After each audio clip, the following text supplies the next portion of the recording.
안녕하십니까. 2대12 조영훈의 시시콜콜 뉴스 브리핑.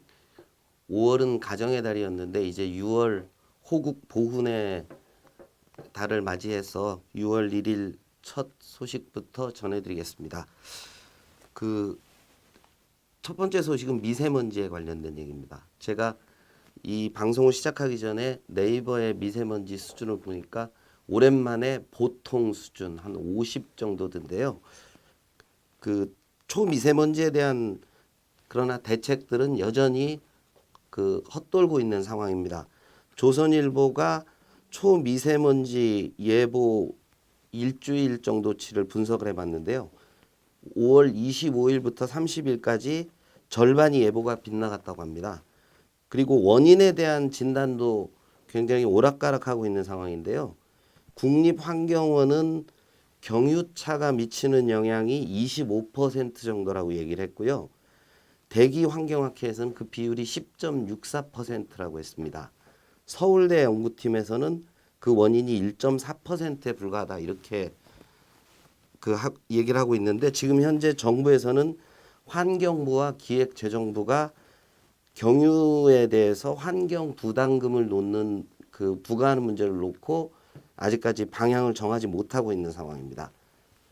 원인에 대한 얘기들도 굉장히 여러 가지가 있는데, 여러 언론이 중국의 비중이 제일 큰데 왜 그 부분을 얘기하지 않느냐, 혹은 공사장의 비산먼지, 그리고 발전소, 화력발전소들이 미세먼지를 뿜어내고 있는 현실, 그 다음에 자동차가 도로 주행 중에 발생하는 타이어에서 나오는 비산먼지 등을 지적을 하고 있는데요.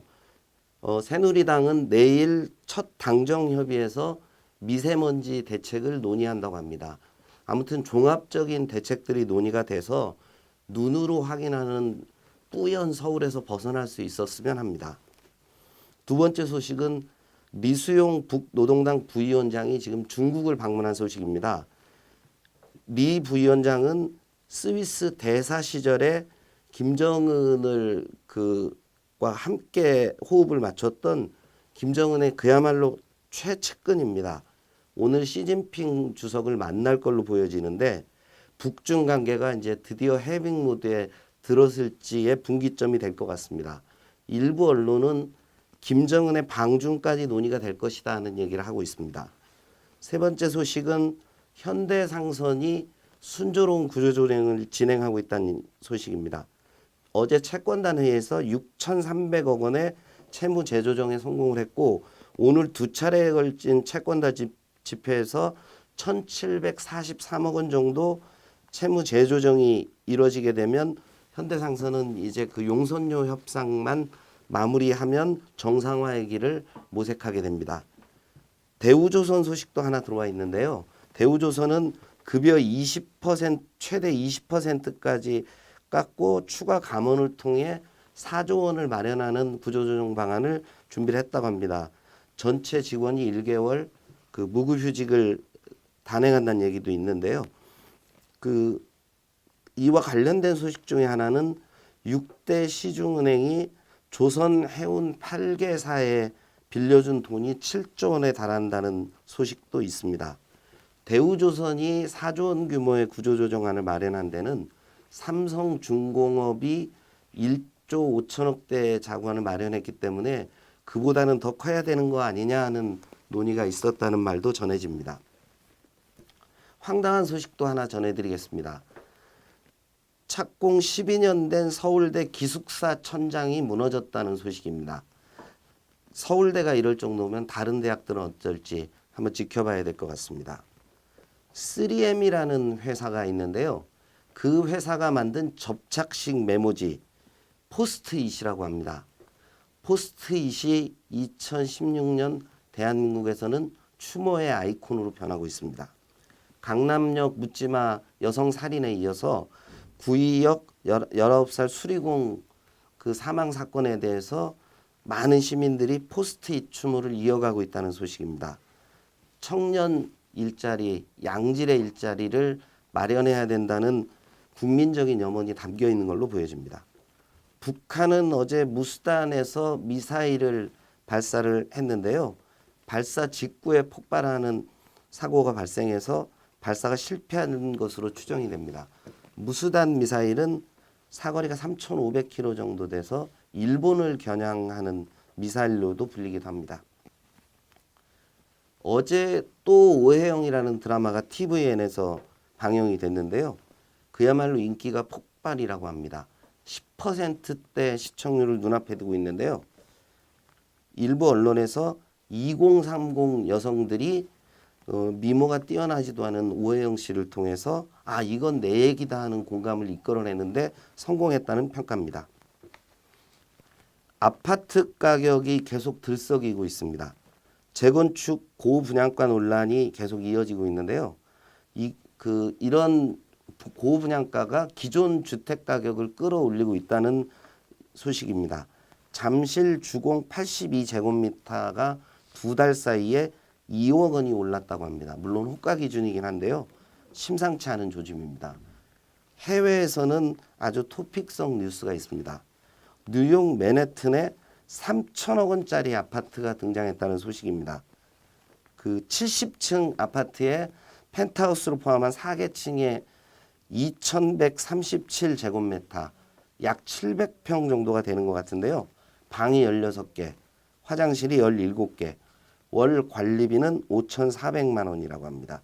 그리고 연간 부동산 보유 세액만 8억 원에 달한다고 합니다. 어떤 사람이 살지 궁금하네요.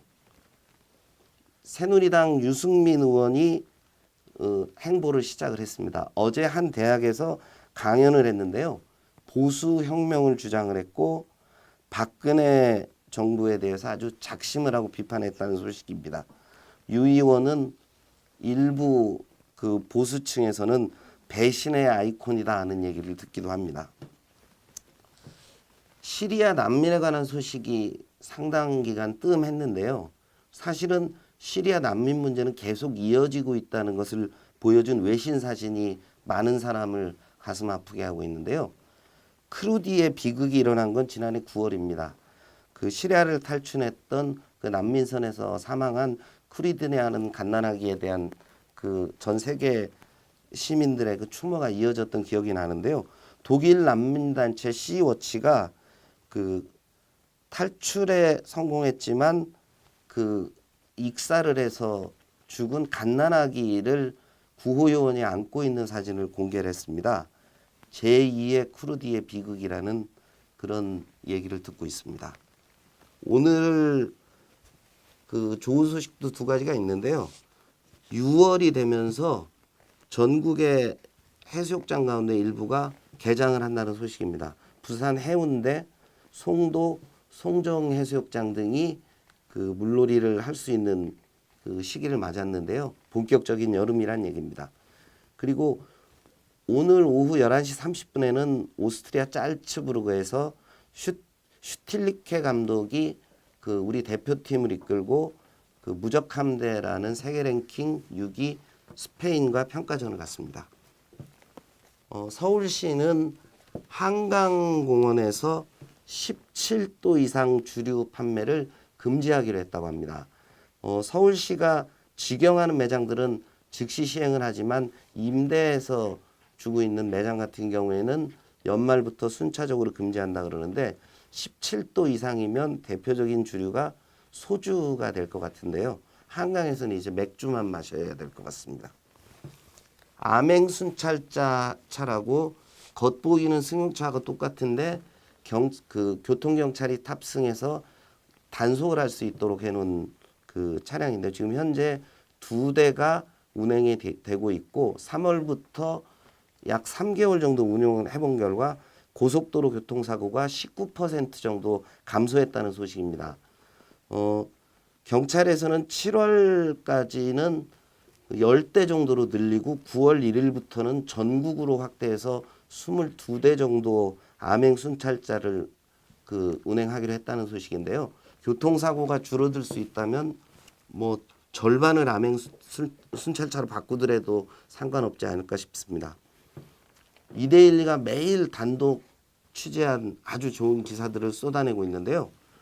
6월 1일자 지면에는 국방부가 관용차를 대폭 늘린다는 소식을 전했습니다. 참고로 다른 정부 부처들은 오히려 관용차를 줄이고 있습니다. 국방부 안에 실국장급 고위공무원, 주로 장성 출신이라고 합니다. 그 다음에 산하기관장, 그 다음에 주임원사 뭐 이런 분들까지 관용차를 지급을 하겠다고 하는데 늘어나는 차량이 약 40대 정도 된다고 합니다. 뭐 재밌거리로 말씀드리면 그 포스타 꿈의 대장님이 장관급 예우를 받아서 3,800cc 미만 에쿠스를 탄다고 합니다. 군이 관용차를 늘리는 것은 필요에 의해서 얼마든지 뭐 긍정적으로 생각할 수도 있겠죠. 그러나 경제가 어려운 상황에서 모든 그 정부 부처와 국민들, 기업들이 허리띠를 졸라매는 상황에서 과연 관용차를 늘리는 게 맞는지, 특히 갖가지 방산 비리가 쏟아지는 상황에서 나온 소식은 그 우리의 눈살을 찌푸리게 하는 건 분명한 것 같습니다.